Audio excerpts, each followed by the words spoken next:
दिल्लीच्या मुख्यमंत्री रेखा गुप्तांवर हल्ल्याचा प्रयत्न करण्यात आलाय। जनता दरबाराच्या वेळी एकाकडून दगड फेकून मारण्याचा प्रयत्न करण्यात आला। रेखा गुप्ता जखमी झाल्याची देखील शक्यता आहे।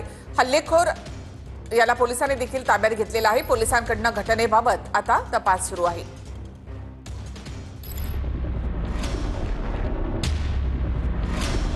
दिल्लीच्या मुख्यमंत्री रेखा गुप्तांवर हल्ला, हल्लेखोर ताब्यात, नेत्यांकडून निषेध। हल्लेखोर राजेश साकरिया गुजरातचा। दिल्लीच्या मुख्यमंत्री रेखा गुप्ता यांच्यावर त्यांच्या निवासस्थानी जनसुनावणी दरम्यान एका व्यक्तीने हल्ला केला। या हल्ल्यानंतर पोलिसांनी हल्लेखोराला ताब्यात घेतले। रेखा गुप्तांवर हल्ला करणारा त्यांच्याच राजकोटचा राहणारा असून त्यांचं नाव राजेश खिमजीभाई साकरिया असं आहे। जनसुनावणीसाठी मुख्यमंत्री आल्या आणि लगेच या व्यक्तीनं एक कागद रेखा गुप्तांना दिला आणि पुढे येत हल्लेखोरानं त्यांचं डोकं टेबलावर आदळलं। रेखा गुप्ता यांच्यावर उपचार करण्यात आले असून त्यांची प्रकृती स्थिर आहे। विरोधी पक्षाच्या नेत्यांनीही या हल्ल्याची निंदा केली आहे। हल्लेखोराच्या आईनं तो मानसिकरित्या आजारी असल्याचा दावा केलाय।